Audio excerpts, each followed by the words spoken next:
एक आदमी ने एक बहुत ही खूबसूरत लड़की से शादी की। शादी के बाद दोनों की ज़िंदगी बहुत प्यार से गुजर रही थी। वह उसे बहुत चाहता था और उसकी खूबसूरती की हमेशा तारीफ़ किया करता था। लेकिन कुछ महीनों के बाद लड़की चर्म रोग से ग्रसित हो गई और धीरे-धीरे उसकी खूबसूरती जाने लगी। खुद को इस तरह देख उसके मन में डर समाने लगा कि यदि वह बदसूरत हो गई तो उसका पति उससे नफरत करने लगेगा और वह उसकी नफरत बर्दाश्त नहीं कर पाएगी। इस बीच एक दिन पति को किसी काम से शहर जाना पड़ा।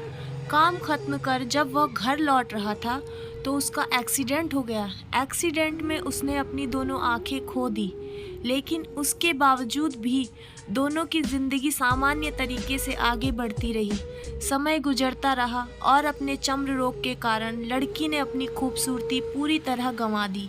बहुत खूब बदसूरत हो गई, लेकिन अंधे पति को इस बारे में कुछ भी पता नहीं था, इसलिए इनका उनके खुशहाल विवाहित जीवन पर कोई प्रभाव न पड़ा। वह उसे उसी तरह प्यार करता रहा।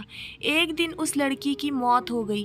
पति अब अकेला हो गया, बहुत दुखी था, उस शहर को छोड़कर जाना चाहता था। उसके अंतिम संस्कार की सारी क्रियाविधि पूर्ण कर शहर छोड़कर जाने लगा।